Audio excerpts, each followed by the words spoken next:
His dad was a very good player, but his dad was also never a 60-goal scorer or a 50-goal guy even. So, I mean... 50? We're on pace for 82 right now. Yeah, exactly. Not that that's going to happen.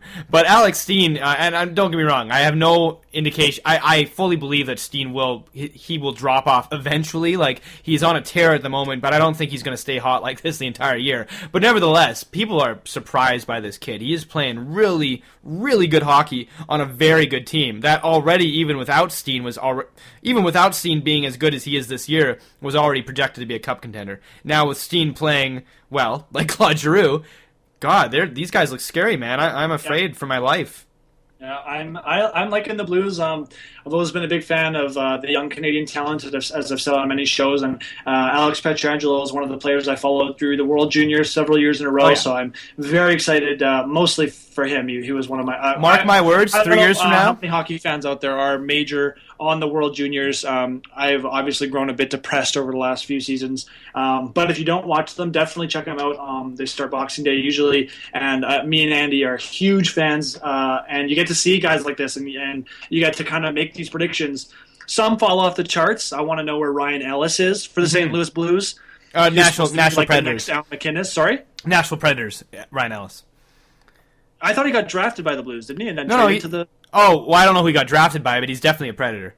Now he's a Predator for sure. But I mean, people were like, next Lidstrom, next McInnes, next third pair for the... Like, where is he? Yeah, compared to Pietrangelo, who I heard just as much about at that time. So it's kind of slow bloomer to make those comparisons from when they were 17, 18 years old, see how they're doing now. Yeah. But I always did like Pietrangelo, and so I'm pumped on the Blues specifically for him, pretty much. I mean, and I love Yaroslav Halak as a Habs fan as well. So yeah. Well, Mark, dude, I'm almost guaranteeing you this. Within the next 3 years, Pietrangelo will have won a Norris Trophy. I think he's going to be the best defenseman in the world, and I'm including Erik Karlsson into that mix. Subban. Well, Subban is right up there also, but I'm willing to bet within 3 years from now, Pietrangelo will be the top defenseman. Like, he's very closely compared to Lidstrom. They'll name the trophy after Subban. You don't know what you're talking about. Subban, who might not even make the Olympic roster, by the way. Now that they're suggesting that he might not even make the Olympic roster. Yeah, give me a break. Yeah. He'll be on the roster. Some people are saying he might not be because you got what was it? The roster I saw today was Keith Seabrook, Weber, Letang, Pietrangelo, Doughty, and there was one other that would be making it over him, which is escaping me off the top of my head. But there were 7 defensemen. That was pretty good though. There was seven defensemen, all of which you could make a case for over Subban only for the experience factor. Pietrangelo being the exception just because he's just playing so phenomenal. Yeah, he's just ridiculous. Like, he's like 5 years his older than he should be in terms of how he plays the game. It's tough to tell. I mean, like in your first 15 games, you have your slumps, you have your Alexander Steens. So clearly, I think based on, obviously the pool you listed us, it was quite talented names. So obviously, going back to a more serious note here, I wouldn't guarantee that Subban gets a spot on that roster, but I think it would be up to him to lose that spot, especially after winning the Norris. So I'm hoping that the people speculating that he might not make. I mean, Subban's playing well. He's not playing excellent. He's playing well. I think he should make it. Like, I'm not saying, in my opinion, he should make it. Like, I think he would play great. I agree. He would play great on the open ice. Would be speculating that he might not at this stage, but it's too early to tell. Yeah. At that, so yeah. Yeah, he would play. He would work great on the open ice. Sorry, like the international ice. Yeah. Yeah, like I think he would. He got an extra 15 feet, right?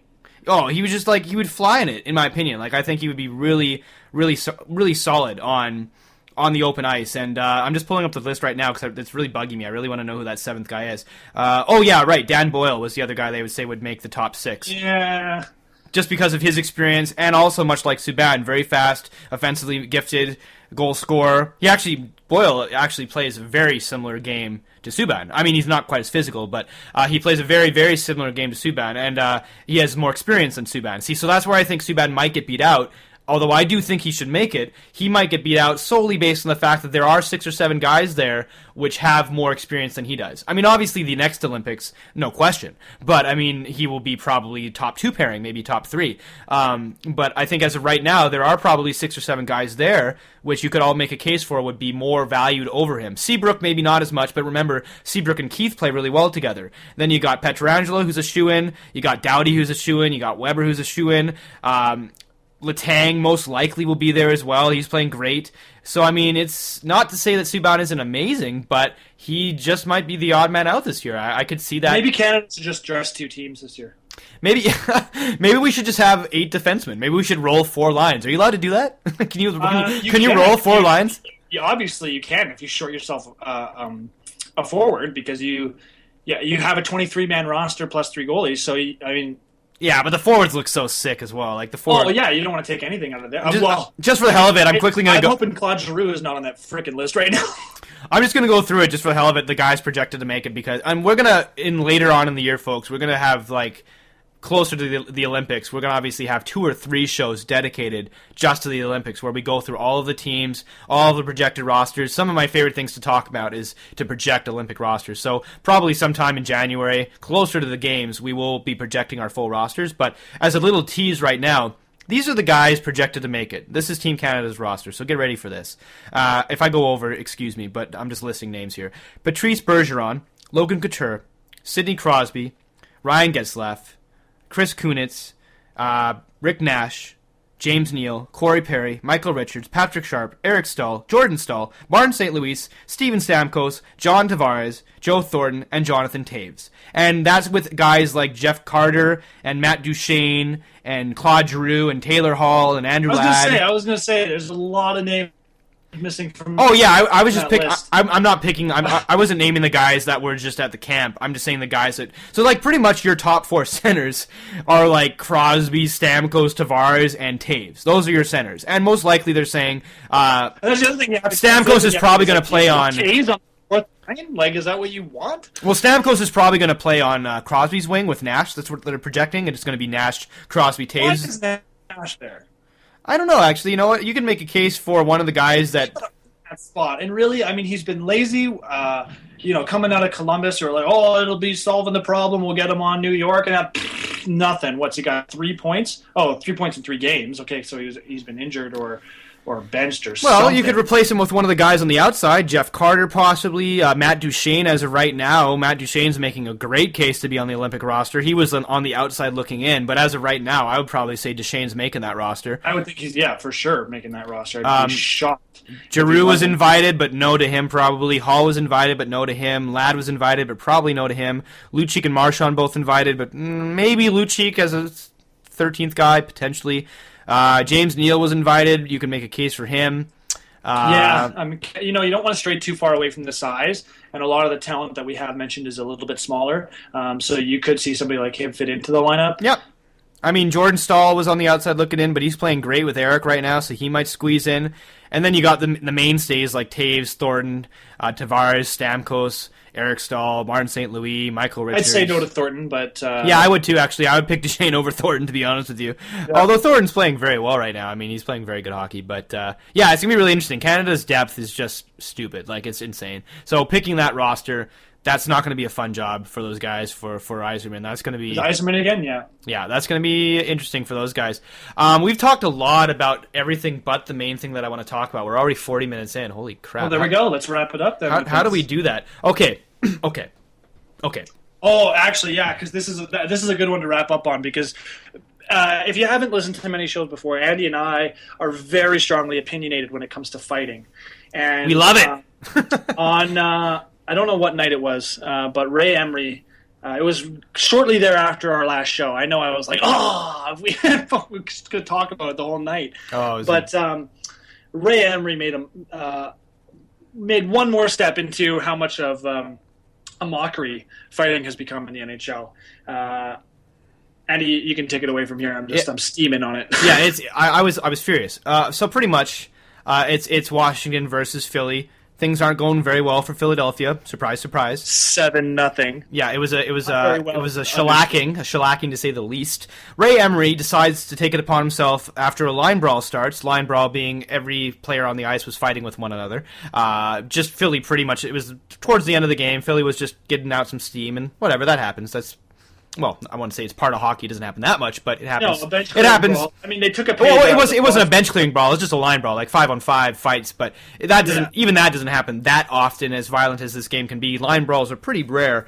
But yeah, Philly was just burning off some steam, and whatever. I don't really have a problem with line brawls, to be honest, because they just sort of end of their own volition, and no one ever really gets injured, and it's entertaining for the fans. But what happened right after that made my blood boil. I haven't been this angry watching hockey in a very, very long time. Especially to a team unrelated to our favorite teams. That's Yeah. one thing. I get steamed all the time, and Montreal loses by a goal, and I lose my crap. But Yeah, oh yeah. Well, But, I mean, I'm a Canucks fan, so I'm pretty much just desensitized just to flick to on the hatred at this TV and point. see this is It was unreal. it's I mean, embarrassing to the game of NHL. Ray Emery- We don't use that phrase very often, but it's embarrassing. it is embarrassing. Ray Emery skates down the ice, leaves his net, skates down to the other end of the ice to fight Washington's goaltender, Braden Holtby, who, by the way, Not uncommon. However, Holtby, is not a fighter, nor has he ever been a fighter. Ray Emery and he's making it quite known to Emery during this challenge. Yeah, as Emery's skating down the ice, Holtby's just waving his arms like, "No, I don't want to fight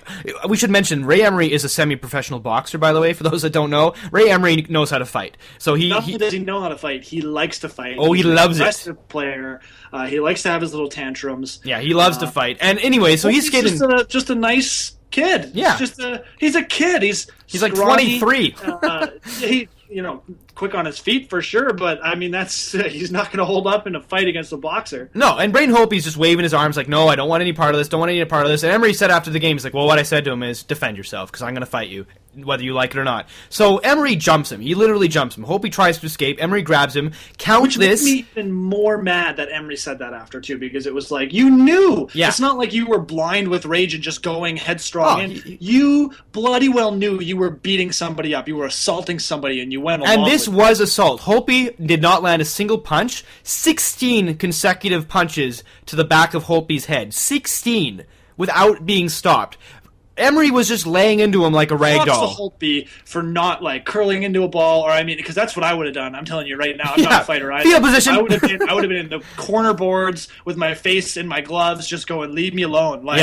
That's BS. I hope he tried to defend himself to the best of his ability and was very lucky not to get a concussion out of this because he was, with his helmet off, being leveled in the back of the head by a semi-professional boxer. 16 consecutive blows to hit the front and the back of his head. Because of this line brawl, the refs are doing nothing. Holtby's on the ground. He's not defending, he's not able to defend himself. He's just getting, pardon my French, his ass whooped. He is just getting demolished by Emery. He could have very easily had a concussion or broken bones. I don't know how he didn't, to be honest. If you watch this replay, which most of you have probably seen by now, Emery, he could have severely injured Holtby. It was not just a fight. This was plain up assault. If you saw this on the street, one guy beating up another guy, 16 or so punches, 13 to 16, let's say, because it gets so hard to count towards the end of it. It was just so many of them. It would have been assault. This would have been, outside of a sporting event, this would have been full-blown assault.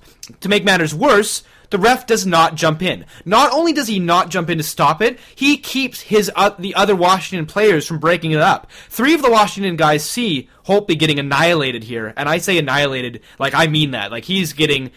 He could have and I will stress this, very, very, very seriously been injured. It could have been a concussion or worse. And his players see this and try and come to his defense, 3 of them. And the the Philadelphia guys doing the line brawl at this point have pretty much all stopped. Everyone's watching Emery. His own players are just disgusted by what they're seeing. Guys' jaws are agape. The entire stands... Oh, no, dude, watch the replay. His players, and you even... Listen to the interviews after the game. Some of the guys on his team couldn't believe what they saw. It was because his GM stood up for him. Oh, of course. No. Publicly, you will. But a lot of the players who would remain nameless afterwards when being interviewed said it was disgusting. And everyone's eyes was on Emery annihilating Holtby. His players, the Washington players, try and break it up. They're running to break up Holtby, separate him from Emery. The ref gets in their way and says, "No, let these guys fight it out. Let it finish." Which, under normal circumstances, yes, that is what a ref is supposed to do, to keep the fight separate, so they end of their own volition. But this wasn't a fight. This was not a fight. This was plain assault. That's all this was. There was no fighting involved here. It was one guy wailing out his frustrations on another guy, and very lucky not to have seriously injured him. Or even worse, he could have left in a stretcher. And so not only does the ref not break this up in the middle of the assault, he keeps the Washington players from coming to their teammates' rescue. It was absolutely... I was sick to my stomach. Like, it was, and I don't mean that, this isn't hyperbole, I was like, I felt queasy watching it. Like, it was like watching somebody get the shit kicked out of them, which is